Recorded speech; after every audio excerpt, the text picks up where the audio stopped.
vives, Señor, es que yo vivo. Me das consuelo, me das abrigo, y en la aflicción, mi Señor, estás conmigo. Me das consuelo, me das abrigo, y en la aflicción, mi Señor, estás conmigo. Soy salvo, Señor, pues me salvaste, Señor, eternamente. Yo voy al cielo, voy a la gloria, porque, Señor, tú me diste la victoria. Yo voy al cielo, voy a la gloria, porque, Señor, tú me diste la victoria. Este día el pastor Natividad Ramos, desde la ciudad de Monterrey, Nuevo León, México, continúa con el mensaje de los Gálatas, capítulo 3, de los versos 22 al 29. Y el tema es los pormenores de la justificación. Con ustedes, nuestro hermano en la iglesia El Camino de la Fe. Mi Señor, estás conmigo. Soy salvo, Señor, pues me salvaste, Señor, eternamente. Yo voy al cielo, voy a la gloria, porque, Señor, tú me diste la victoria. Yo voy al cielo, voy a la gloria, porque, Señor, tú me diste la victoria. Abran sus Biblias, por favor, en la carta a los Gálatas, capítulo 3, versículo 22 al 29. Le voy a decir esto. Yo realmente había pensado hasta aquí llegar con la carta, porque la discusión fundamental ya la ha resuelto el apóstol. Es decir, ¿justifica la ley o no justifica? Que Pablo la convirtió en una pregunta, ¿sí? Entonces, ¿de qué sirve la ley? Pero sostengo que la ley viene de Dios, porque así dice la Escritura. Y lo que Dios da, eso no es ocioso. Si Dios da una cosa, es muy valedera. Y si Dios dio esa ley, tiene una razón de haberla dado. Y entonces, dice el versículo 22, mas encerró la Escritura todo bajo pecado, para que la promesa fuese dada a los creyentes por la fe en Jesucristo. Pero antes que viniese la fe, antes que llegase Cristo, antes que llegase esa fe, ese evangelio, estábamos guardados bajo la ley, encerrados para aquella fe que había de ser descubierta. De manera que la ley, nuestro ayo, fue para llevarnos a Cristo, para que fuésemos justificados por la fe. Mas venida la fe, ya no necesitamos a ese ayo, porque todos sois hijos de Dios por la fe en Cristo Jesús. Porque todos los que habéis sido bautizados en Cristo, de Cristo estáis vestidos. No hay judío ni griego, no hay siervo ni libre, no hay varón ni hembra, porque todos vosotros sois uno en Cristo Jesús. Y si vosotros sois de Cristo, ciertamente la simiente de Abraham sois, y conforme a la promesa, los herederos. Somos herederos. Padre, permite, Señor, que estas cosas tan complicadas de la fe, para mis hermanos, lo asimilen. Abre sus pensamientos, su corazón, su entendimiento. Abre el mío también, para poderles presentar las ideas de la mejor manera posible. Ayúdame por Jesucristo. Amén.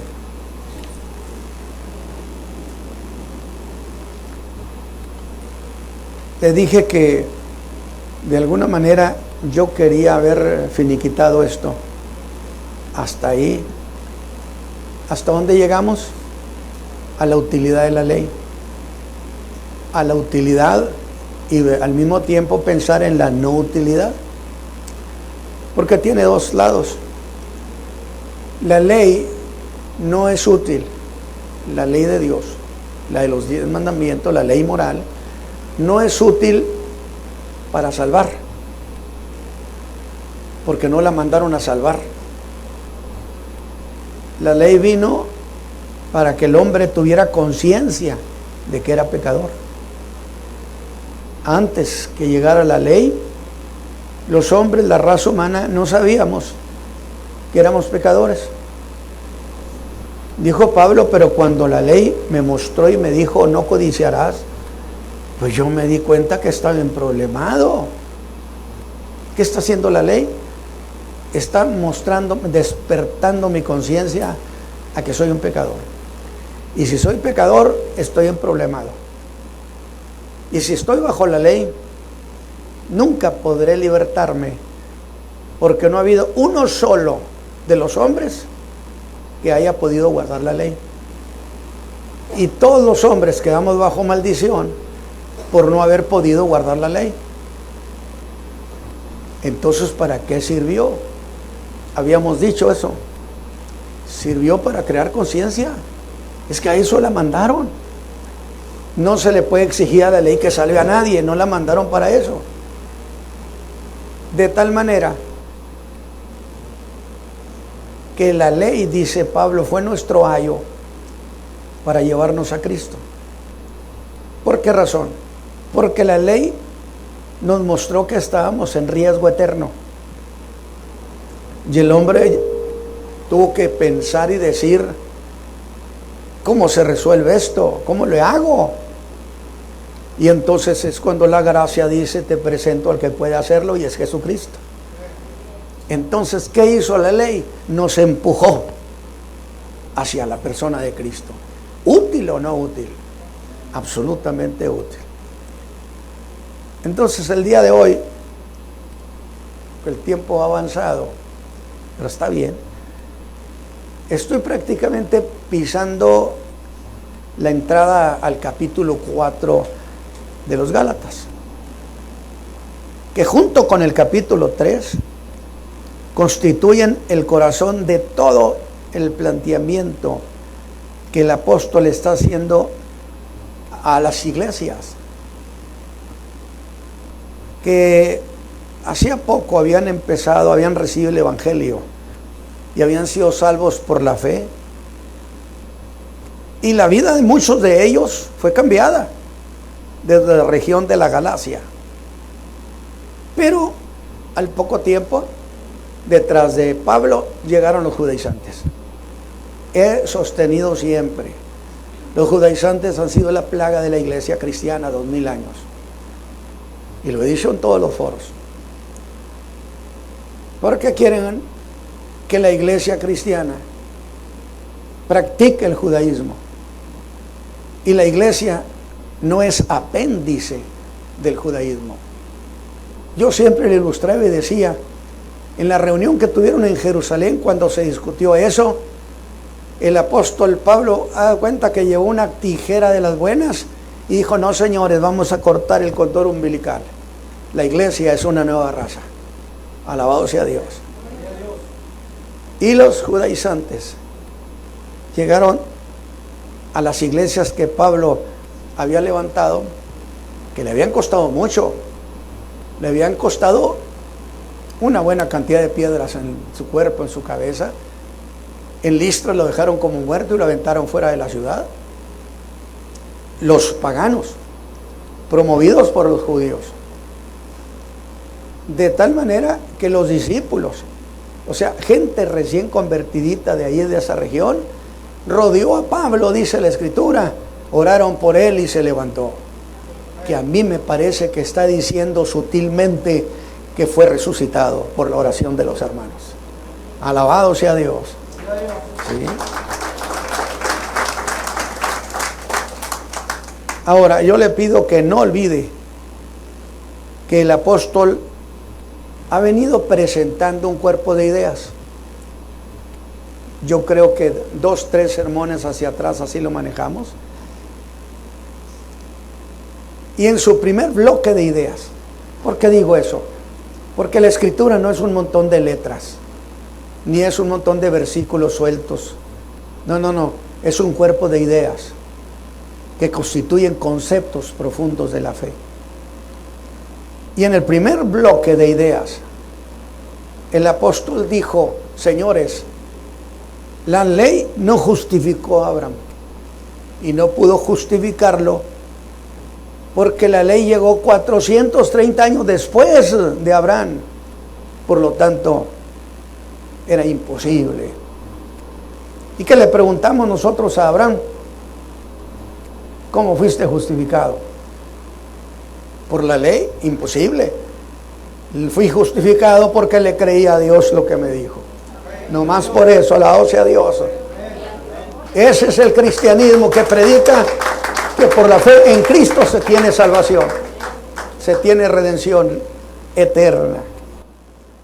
También decía Pablo, es que estaba haciendo muchas declaraciones que parecerían muy descalificantes, muy agresivas. Y él dijo: hijos de Abraham, solo aquellos que son de la fe.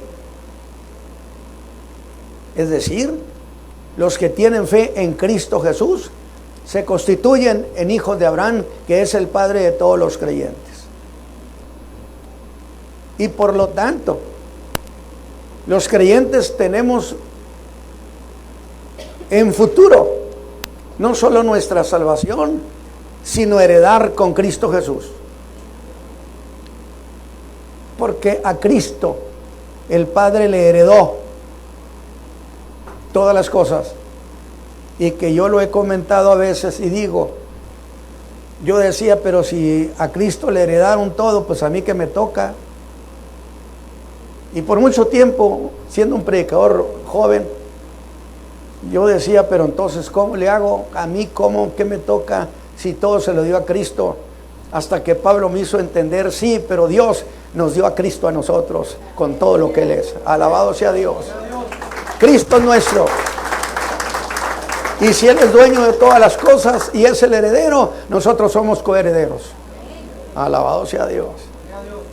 Qué manera de presentar el apóstol estas ideas. Dijo, pero no solo eso, dijo Pablo. La Escritura vio, la deja ver como una entidad moral pensante. La Escritura vio anticipadamente que por la fe los gentiles iban a ser justificados. Los gentiles iban a ser justificados.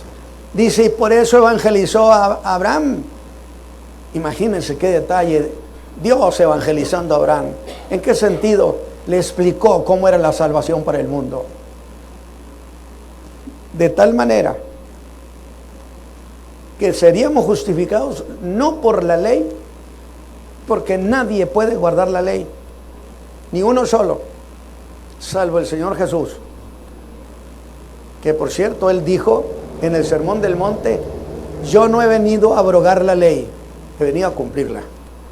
Digo, para que no se piense que la ley moral ya está descalificada, sería una barbaridad pensar en eso. No, la ley sigue vigente, la ley moral es universal, no se puede quitar. Sin embargo, Cristo la guardó completamente y nos redimió de la maldición que había sobre nosotros por no haberla podido guardar. Y nos sacó de ese peligro. Y dijo Pablo que todos los que son de la ley, o sea, que tratan de hacer las obras de la ley, están bajo maldición. Estaba siendo muy duro, muy duro. Porque es maldito el que no guardare la ley, y nadie pudo. Por eso dice, encerró a todos bajo pecado, judíos y gentiles. De allí nos sacó uno solo que pudiera guardarla. Por lo tanto, estaría retando a los judaizantes a que le mostraran uno solo que hubiera sido justificado en toda la historia por la ley. No podemos negar que con semejantes declaraciones Pablo más bien parecía decidido a establecer que la ley era inútil, pero no está haciendo eso. Por eso yo siempre les digo, cuidado con Pablo, no le pierda de vista, porque la primera esquina se le pierde y ya no lo haya, porque es un hombre que explica profundas sutilezas de la fe. Y yo estoy agradecido con Dios, con el Señor Jesucristo, por ese hombre extraordinario, que Dios nos lo regaló. Pablo fue un regalo. De tal manera que gracias a Pablo, hablando humanamente, el cristianismo se salvó y sobrevive todavía 2000 años. Si Pablo no hubiera hecho defensa y no hubiera escritos de Pablo, estaríamos indefensos ante esas doctrinas, indefensos ante el judaísmo. Que por cierto, el día de ayer yo decía que se presentan muy bonitos, y lo han hecho en nuestra región, judíos mesiánicos. Y alguien me dijo, es que es un judío mesiánico, ¿te imaginas? Dije, no seas novedoso, hombre, todo judío es mesiánico. Alabado sea Dios, porque todos los judíos esperan que venga su Mesías. Todo judío es mesiánico. Pero se presentan con esa cara. Y el cristianismo es muy inocentón. Perdóneme la expresión. Se las cree todas. Por eso las iglesias tienen pastor. A él tienen que decirle, explíquenos. El problema es que hay un tiempo cuando dijo el Señor Jesús en su tiempo, viendo las multitudes, tuvo compasión de ellas, porque eran como ovejas que no tienen pastor. No dijo que no tenían, dijo que sí tenían, pero era como si no lo tuvieran. Usted explique lo que quiera de eso. Yo siempre he dicho que no podemos evadir esa responsabilidad si hemos sido llamados al ministerio. Si no lo llamó el Señor a ese ministerio, haga lo que quiera, no explique nada o explique como le dé la gana. Pero si usted es un llamado por Cristo a enseñar la fe, está obligado a profundizar la fe y arraigar a los creyentes en esa fe. Alabado sea Dios. Amén. Pero Pablo hace un giro y empieza ahora a contrasentido para mostrarnos que la ley es un instrumento muy útil. Y yo digo, cosa por demás propia. Por el solo hecho de venir de Dios, aunque usted no conociera nada, hay una lógica de la fe. Si Dios es el dador de las buenas cosas y Dios dio esa ley, tiene que ser buena. Alabado sea Dios. El problema está en que se ha interpretado en qué cosa es buena o qué cosa no es buena. Porque dice el apóstol que la ley fue añadida a las transgresiones, por las transgresiones. Entonces cuando yo digo, ya ve que nos ufanamos de la dispensación de la ley, luego la dispensación de la gracia, no estoy de acuerdo del todo con Scofield, aunque sí son esas dispensaciones. Pareciera entonces que la ley desembocó en la gracia y que la gracia quedó reducida a un espacio de tiempo desde que vino Cristo hasta cuando Cristo venga. No, Señor, la gracia es eterna. La gracia viene desde la misma eternidad hasta la otra eternidad, y la ley fue un agregado nada más para lograr un propósito de salvación del mundo. Y Pablo dice La ley le dio poder al pecado. Y eso parecería, pues, que no se puede entender. ¿Cómo que la ley le dio poder al pecado? Y en Romanos 5:20 el apóstol dice, la ley entró para que el pecado creciera. O sea, si pareciera que Pablo está dando todas las malas a la ley. Y esas declaraciones parecerían implicar que en vez de frenar el pecado, lo hicieron más fuerte. Porque pensaríamos que si Dios trajo esa ley, pues es para frenar el pecado, ¿no? Pablo dice, no vino para eso. Vino para hacer fuerte al pecado. Y vino no para salvar ni para frenar el pecado. Entró para que el pecado creciera. Y ahí es entonces cuando se piensa, ¿cómo? Es decir, antes de la ley, la raza humana pecaba. Pero ahora que la ley llegó, se multiplicó numéricamente el pecado. Hubo más pecado que nunca. No, en absoluto. No es eso lo que Pablo está diciendo. Cuando dice que para el que el pecado creciera, es porque el hombre no consideraba grave lo que hacía. Y la ley le mostró que era pecador. Pero resulta que la ley le descubrió que era más pecador de lo que él creía. Y si él creía que era tantito pecador, la ley le dijo, no señor, mira, te has crecido en el pecado. No estás cometiendo nuevos pecados, pero mira qué grandeza son los pecados. Hizo que el pecado creciera. O sea, que se viera más grande de lo que el hombre lo había visto. Ya ve que es muy común que diga el hombre, yo no creo que sea para tanto. Pero la ley le dijo, te voy a probar que es para mucho más que lo que piensas. E hizo que el pecado lo viera, pero como grande. Y Pablo dice, para que el pecado creciera. Que lo hizo más fuerte. Entonces, ¿dónde está su utilidad de la ley? Estoy haciendo prácticamente un repaso, porque son cosas que tienen que quedar bien grabadas.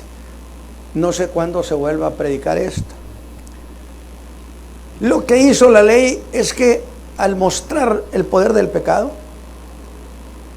¿cómo mostró el poder del pecado? Muy sencillo. Cuando la ley le dijo, mira, eres pecador y estás en grave riesgo y riesgo eterno. Entonces ese hombre se alarmó y pensó, entonces voy a corregir mi camino y voy a guardar la ley. Y estoy decidido a guardarla. Pero cuando se decide a guardarla, descubre que hacía lo que no quería. Alabado sea Dios. ¿Cómo es que estoy haciendo lo que no quiero? Y dice, porque descubrí que había en mí la ley del pecado. Cuando yo quise guardar la ley de Dios con todo mi corazón, el pecado se mostró imposible, diciéndome, no puedes guardar la ley porque yo soy tu amo. Y entonces descubrí que se había crecido el poder de la ley, el poder del pecado. Esa ley del pecado la vi entonces como cosa imposible de salvar. Por eso dice Romanos 7, miserable hombre de mí, ¿quién me librará? Y entonces cuando gritan Romanos 7 que ¿quién lo librará? En el capítulo 8 dice, gracias doy a Dios por Jesucristo. Alabado sea Dios. Sí hay quien libre del pecado. Entonces la ley era inútil, inservible, o era necesaria. Sin la ley, el hombre jamás se hubiera enterado cómo estaban las cosas. Y se dio cuenta de dos cosas. Una, que no era poco pecador como él creía. O sea, el hombre minimiza el pecado. No es para tanto. Es mi vida y es mi vida y yo la vivo mi vida. Yo he dicho algo que la Escritura avala en 2 de Pedro. que se dice, bueno, un creyente no tiene derecho a pecar. ¿Verdad que se dice? ¿Por qué? Porque ha sido salvo. Oye, y fulanito, no, bueno, pero eso es que es inconverso, es un pecador. ¿Quién dijo que el inconverso tiene derecho a pecar? Ni el creyente, ni el no creyente, ni el peor de los hombres tiene derecho a pecar, porque lo compraron en la cruz del Calvario. Alabado sea Dios. Comprados sois por precio, dijo Pedro. Glorificad pues a Dios en vuestros corazones. Qué interesante esta doctrina, ¿verdad, hermanos? La ley le mostró al hombre que era más pecador de lo que pensaba. Y la segunda cosa es que cuando quiso librarse del pecado, se dio cuenta que no podía. Porque el poder del pecado, que él no se había dado cuenta que existía, le resultó imposible de vencerlo. El pecado mostró, soy poderoso, no te puedes salvar. Y tienes que hacer lo que yo quiero que hagas. Dijo Pablo, ilustrando, dice, por el pecado que moraba en mí. De tal manera que cuando se llegó al hombre la ley a ese descubrimiento, el hombre se dio cuenta que necesitaba un Salvador. Alabado sea Dios. Alabado sea Dios. Cuando el tiempo se llegó, dijo Pablo, Dios envió a su Hijo y Él nos redimió. El hombre se dio cuenta que no podía librarse del pecado y dijo, necesito quien me salve. Pero ¿quién va a ser? Insisto, la gracia en el capítulo 8 se pondría de frente y le diría, yo sé quién te puede librar. ¿Quién es el que libra del pecado, hermano? Amén, claro que sí. Por eso Jesús dijo, si no creyereis que yo soy, en vuestros pecados moriréis. Cuando Cristo está de por medio en la vida, ni la muerte tiene victoria. Por eso Pablo dice, ¿dónde está, oh muerte, tu aguijón? ¿Dónde, sepulcro, tu victoria? Y que a mí me emociona decir que llegará un día después del milenio, cuando la muerte se quedará sin chamba. Porque el Señor ordenará que se levanten todos los muertos para comparecer ante Él.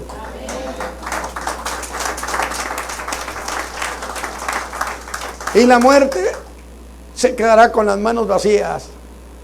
Y como ya no habrá más muerte, ya no la necesita nadie. Maravilloso. Y el grito precioso, ¿dónde está, muerte, tu aguijón? ¿Dónde tu victoria? Dice usted lo que implicó lo que hizo la ley. Hizo al hombre darse cuenta que necesitaba un libertador. Y entonces le presentó a Jesús. Qué extraordinario trabajo. La segunda cosa donde la ley fue de gran utilidad es que la ley, dice Pablo, se convirtió en cárcel y carcelera. ¿Qué dice? Dice que antes que viniera esta fe, la ley nos tenía encerrados. Déjeme aclarar ese punto, con eso de que cómo es la cosa. El hombre pecó contra el Altísimo. El pecado es ofensa contra Dios. Y como Dios es infinito, la deuda que hicimos es infinita. Y los humanos, como seres finitos, no podíamos pagar una deuda infinita. Y Dios entregó, eso lo estoy ilustrando. Dios tomó los expedientes de cada hombre y se los entregó a la justicia divina, al tribunal de su justicia. Y entonces la justicia de Dios nos encerró, que yo le llamé eso la casa de arraigo. Qué interesante analogía con lo que se habla en la ley. ¿Por qué razón? ¿Por qué nos iba a encerrar? Porque estamos indiciados. Que en los términos legales es precisamente cuando una persona está señalada por un delito o por la posibilidad de un delito. Es un indiciado. Y la ley no nos juzgó, porque el juicio de los hombres todavía no se ha hecho. Para que nadie diga, ya está juzgado de Dios, es el que se murió. No, no está juzgado, nadie está juzgado. Dios ha establecido un día, dice, en el cual juzgará al mundo con justicia. Eso lo va a hacer en el llamado trono blanco. Y allá en ese trono blanco, todos los muertos habrán de resucitar, los que no creyeron en Cristo, y se tendrán que presentar allí para apenas se hiciera el juicio. Por eso dice, y el juez se sentó y los libros se abrieron. De tal manera que la ley no estaba juzgándonos. Por consecuencia, no estábamos bajo sentencia. Pero esa ley nos retuvo. De aquí no se van.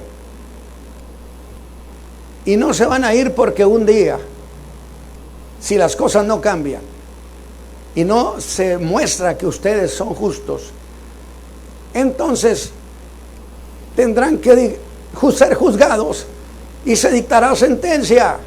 Y mientras tanto yo los tengo retenidos, no los suelto. Que se murió no le hace que se haya muerto. La ley mantiene retenido su expediente y no tiene ningún derecho de nada, de movilidad. No tiene derecho. Y entonces yo le digo a la ley, bueno, pero ¿por qué estás haciendo esto? ¿Por qué nos retienes? ¿Por qué nos encerraste y nos retienes? Dijo, estaba haciendo esto hasta que un día esta fe sea revelada, hasta que venga Cristo Jesús, entonces las cosas se resolverán. Alabado sea Dios. Alabado sea Dios. Por eso cuando ustedes fueron salvos, el expediente de ustedes fue quitado. Por eso dice que fue clavado en la cruz. El expediente que tenía la justicia divina en contra de nosotros, de todo ser humano, el hombre que se arrepiente, la mujer que se entrega a Cristo, ese expediente es quitado de allí, del tribunal de la justicia. ¿Por qué? Porque Cristo ha pagado hasta el último centavo de su deuda. Alabado sea Dios. Y somos declarados inocentes. Dijo Pablo, nos tenían retenidos hasta que llegara. Y usted dice, pero ¿cuántos se murieron? Ya no alcanzaron, no se alcanzaron. Porque eso se lo preguntaron a Pablo, los paganos. Bueno, nosotros, ¿cómo vamos a ser juzgados si a nosotros no nos dieron una ley? No tuvimos un Moisés, no tuvimos un Sinaí. Jamás, nosotros nunca hemos oído nada de esto. No conocemos ningún mandamiento de Dios. ¿Cómo puede juzgarnos si no nos ha dado ninguna ley?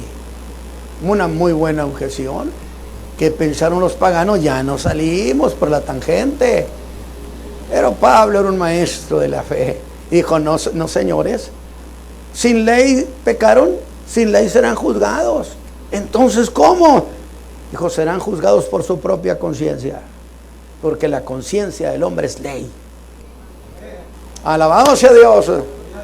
Porque la conciencia no transciende, no negocia con nadie.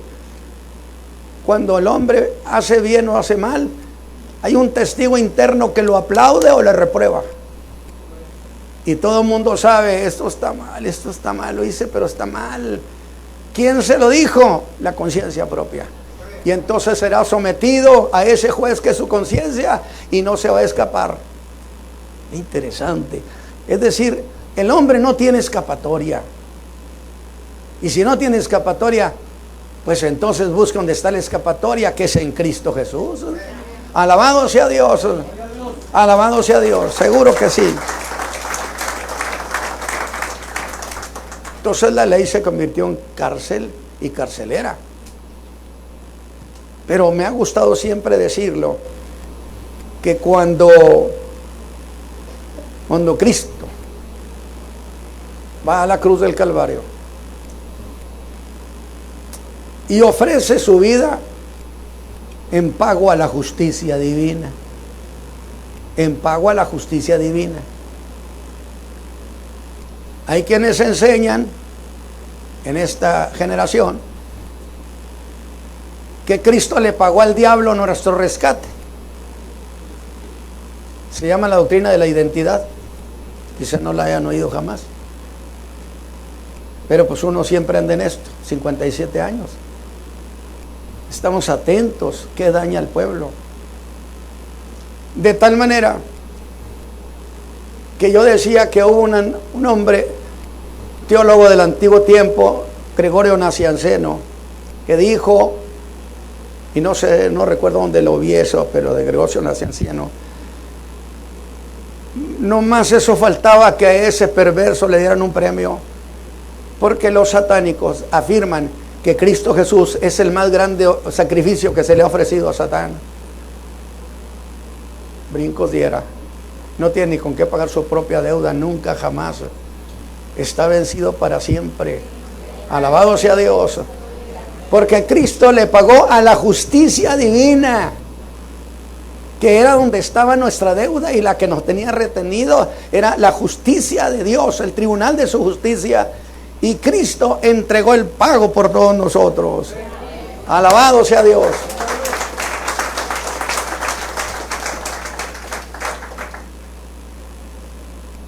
Fuimos encerrados, dice, para aquella fe que iba a ser revelada.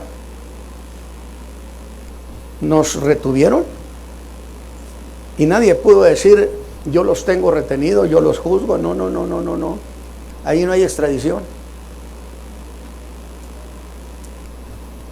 La justicia divina nos encerró, dice, para aquella fe que iba a ser revelada.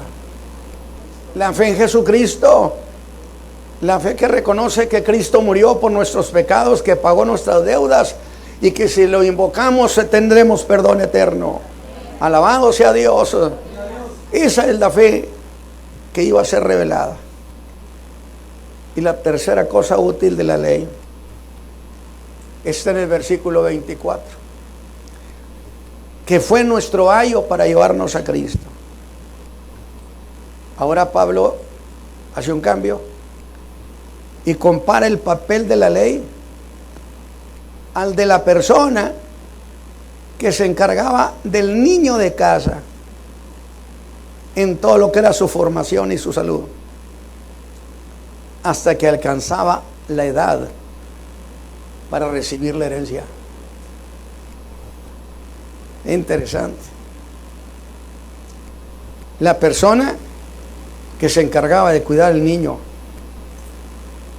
eso es la ley, dijo.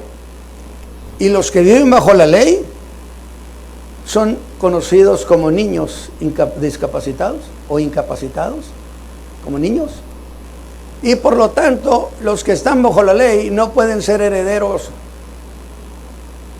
No sé si ustedes alcanzan a observar el detalle. De tal manera que ese niño iba a ser cuidado por el ayo hasta que alcanzara la mayoría de edad, para que pudiera ser heredero. No podía de otra manera. Por eso dijo Pablo que el niño, aunque es señor de todo lo que le va a tocar, no puede heredar todavía por su infancia, y que entonces no es nada distinto con el que es un siervo. El siervo no tiene nada y ese niño no tiene nada. Y que los que están bajo la ley son como esos niños que no pueden heredar, porque las promesas se heredan por la fe en Cristo Jesús. Alabado sea Dios.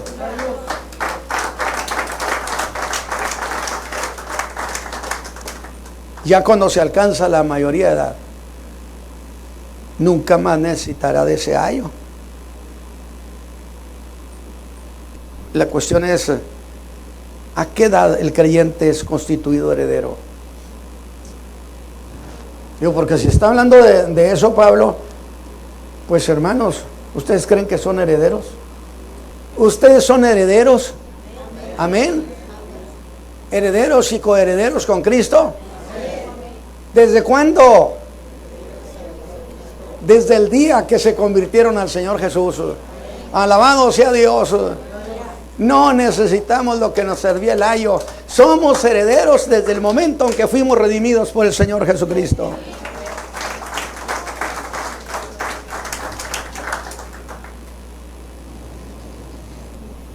Por lógica deductiva, el que está bajo la ley nunca puede heredar. Y nosotros nos dirigimos, como iglesia, a un encuentro feliz con Cristo, donde entonces pasaremos a tomar la herencia junto con Él. Él es el dueño. A mí me emociona decirlo, Cristo es el dueño de hasta el último clavo del universo. ¿No le parece maravilloso?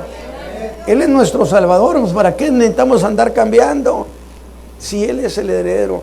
Por eso yo decía, ilustrando también, porque me gusta razonarlo así, que cuando el Señor Jesús fue levantado para entregarlo a su Padre, el Espíritu Santo es el que levantó a Cristo Jesús. Cristo no se fue por su propia cuenta. Que sí podía, pero no debía, porque tenía que parecerse en todo a nosotros. Y ningún hombre puede subir al cielo por sí mismo. Y entonces Cristo, a semejanza nuestra, fue levantado. El Espíritu Santo lo levantó, dice que fue ascendido. No dice que se ascendió, fue ascendido. Y yo puedo imaginarme ese momento extraordinario, de millones y millones de ángeles haciendo valla. Yo no sé si usted piense, o los ángeles andarían por allí desperdigados. Por supuesto que tendrían una emoción enorme, porque ahora su Señor y Creador venía de regreso de la tierra y venía victorioso.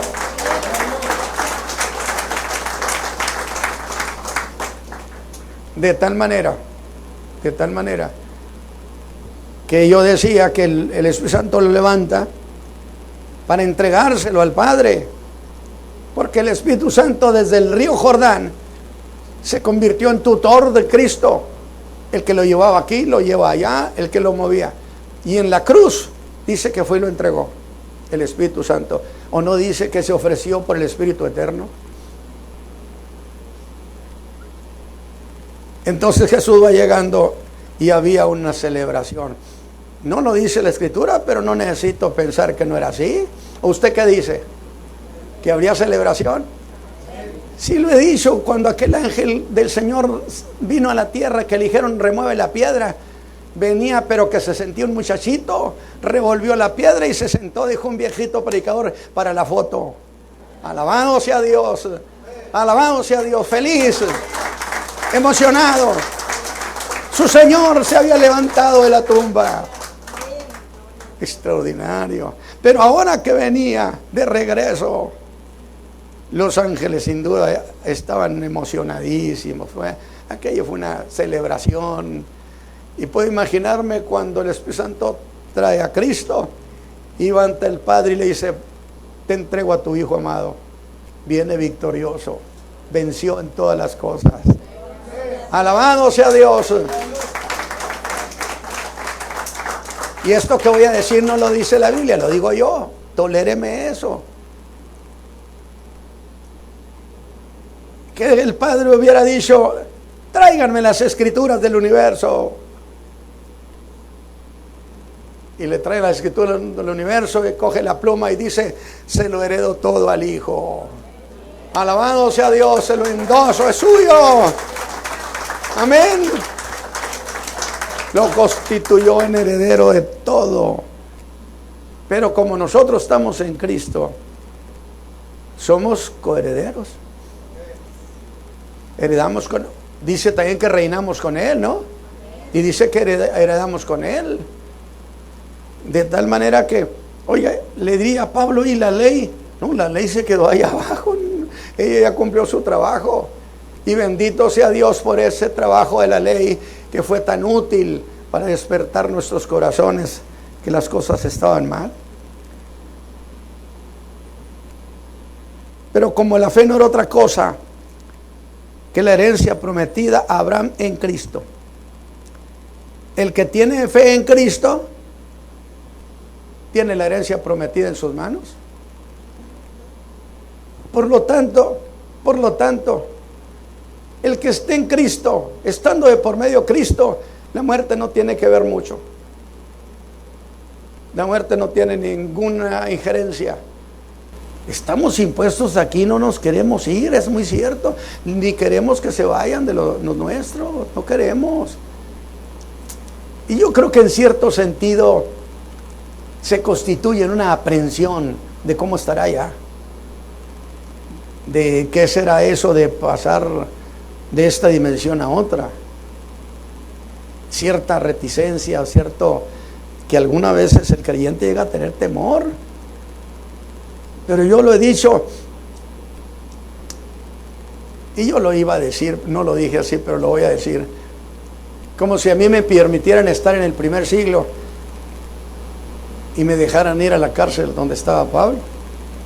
Extraordinario hombre de Dios, increíble. Y que yo le decía que me tenía intrigado. Y él me dijo, ¿intrigado por qué? Pues porque dentro de pocos días te van a ejecutar. Y te veo muy feliz. Pablo, yo te veo con muchas ilusiones, como si el futuro fuera de tu propiedad. Ya te van a ejecutar. Y que Pablo me decía, ¿y quién te ha dicho que la historia de mi vida termina con mi muerte? Allá del otro lado me espera el Señor Jesús. ¿Quién promete eso? Nadie promete lo que Cristo nos ha prometido. Y como Él lo dijo, ¿entonces qué? Entonces así es. Pero ¿quién hereda? ¿Quién hereda? ¿Solo los hijos? Es la razón por la que el versículo 23 declara a los Gálatas, pues todos sois hijos de Dios. Pero en el 27 nos sorprende porque parece que cambia de tema, diciendo, porque todos los que habéis sido bautizados en Cristo, de Cristo estáis vestidos. Y yo digo, ¿acaso es el bautismo en agua donde ese creyente es vestido en Cristo? O mejor la pregunta, ¿qué cosa es vestirse de Cristo? ¿Es acaso ser sumergido en agua del bautismo? O bien, ¿no sería mejor reflexionar y decir, ¿de qué estás hablando, Pablo? Es más fácil preguntarle, pues, ¿de qué estás hablando? Porque yo ya me enredé. ¿Ven lo que es estas cartas? Son profundidades extraordinarias. Él dice, pues, de que somos herederos. Porque eso lo tenemos en nuestras manos desde el día que nos salvó. Somos herederos porque no somos niños. Los niños están bajo la ley. Los niños van a la escuela todavía con su ayo. No sé si esté captándose lo que estoy diciendo. Pero nosotros ya no necesitamos ayo. Por lo tanto, no somos niños. Somos adultos. Desde el día en que Cristo nos salvó, nos nombró herederos suyos. Porque los niños no heredan. Desde luego lo está hablando de la ley romana. Pero hay que dejar claro que no está hablando del bautismo en agua. Porque el bautismo en agua es solo una señal externa de que se ha creído en Cristo. Porque bautizar significa sumergir, estar en. Por lo tanto, estar en Cristo es la misma idea de ser bautizado, estar en, ser sumergidos. Cuando somos salvos, somos sumergidos en Cristo Jesús. ¿O no dice que estamos en Cristo? ¿No decimos que Cristo está en nosotros? Es decir, ha habido un bautismo de la persona de Cristo en nuestro corazón. Pero, ¿qué relación existe con el versículo 27? Que hace del ser bautizado en Cristo es lo mismo que estar en Cristo. ¿Y qué es lo mismo que ser vestido en Cristo? De nuevo, para entender esta relación, ¿no está hablando Pablo de cuándo es que se toma la herencia? Creo que sí, ¿no? ¿Estaba Pablo diciendo de cuándo se toma la herencia? Pues la herencia es nuestra de inmediato. El día que el Señor Jesús venga por la iglesia, el último recién nacido en Cristo es un heredero. Llega a los cielos como un heredero de Cristo. Alabado sea Dios. Dijo Pablo a los Romanos en el capítulo 6, versículo 3. ¿O no sabéis que todos los que somos bautizados en Cristo Jesús somos bautizados en su muerte?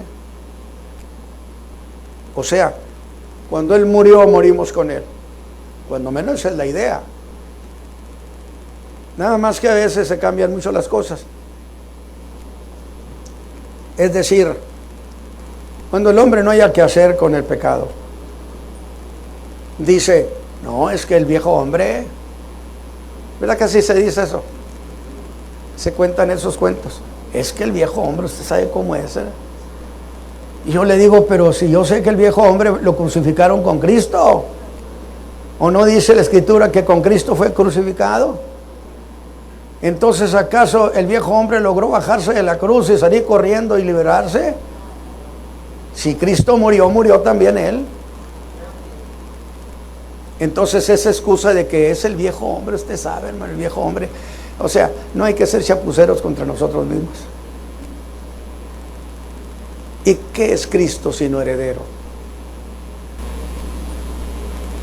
Y si estoy en el que soy, después de creer en Cristo, ¿al cuánto tiempo me nombran heredero? Qué preciosas cosas está enseñando Pablo. ¿Quién es el que necesita ayo? ¿Quién? El niño. ¿Y es heredero el niño? No. Necesita un ayo. ¿Y ese ayo quién es? Es la ley. La ley que se encargaba de llevarlo a la escuela, decirle, mira, las cosas son así. Eso es lo que hizo la ley. Y un papel extraordinario, extraordinario. Yo tengo que reconocerle, decir la sutileza de la fe divina, la alta ingeniería de Dios para redimir al hombre. Gracias a Dios. Ahí nos vamos a quedar con esta idea. Somos herederos. Gracias a Dios que en el momento que nos entregamos a Cristo, como Cristo es el heredero y nosotros estamos en Cristo, bautizados en Cristo, también nos convertimos en herederos y coherederos con Él. Alabado sea Dios. Entonces le damos gracias a Dios por el trabajo que hizo la ley. La ley nos llevó a Cristo Jesús. Entonces tengo yo que voltear y verle y decirle, muchas gracias. Gracias por lo que hiciste por mí. Es maravilloso. 2000 años donde millones y millones de gente se han convertido. Y los judaizantes siguen todavía persiguiendo la iglesia. Vamos entonces, cierre sus ojos y le vamos a dar gracias a Dios. Y decirle, Padre eterno, estamos emocionados por la obra de salvación que en Cristo tu Hijo nos fue entregada. Padre eterno, muchas gracias, porque esa obra perfecta nos ha traído redención a nuestros corazones. Gracias, Señor, por todo lo que le has dado a la raza humana. Gracias por la ley que nos hizo darnos cuenta de lo que pecadores que éramos, que nos hizo pensar en que necesitábamos un Redentor, que necesitamos un Salvador, y ese Salvador es tu Hijo amado Jesucristo. Padre eterno, si esta mañana yo te ruego que el mensaje haya quedado en el corazón de quienes me han escuchado, y quien necesite entregarse a Cristo, que piense en esta obra tan gloriosa, que tú eres el que libertas al hombre del pecado. Por Cristo Jesús, te bendecimos, Señor, porque has sido maravilloso con nosotros. Amén. Damos gracias a Dios por haber dejado esta hermosa herencia de la palabra de Dios, y particularmente a la carta a los Gálatas, porque muchos el día de hoy nos hemos sumado a esa lista innumerable de los que hemos creído en la persona de Jesucristo, el Hijo de Dios. Queremos que usted también sea parte de ello y que siga con esta serie de mensajes que el pastor Natividad Ramos comparte con nosotros. Queremos invitarlo para que usted siga en este canal de YouTube Tendencias de Nuestro Tiempo, y que si usted no tiene un lugar donde congregarse, queremos invitarle. Siempre haremos esta invitación porque el día de hoy es un mensaje urgente, que la gente entregue su vida a Cristo. Muchas familias necesitan de Él, no solamente la salvación, sino también la sanidad de sus cuerpos. Y Jesús es el Salvador del mundo.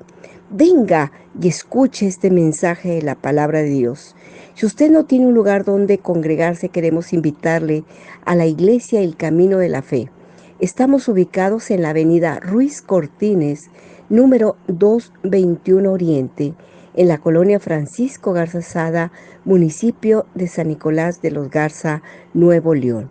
El teléfono de nuestra iglesia es el 81 83 79 90 60. Le esperamos y continúe con nosotros. Que el Señor Jesucristo le bendiga.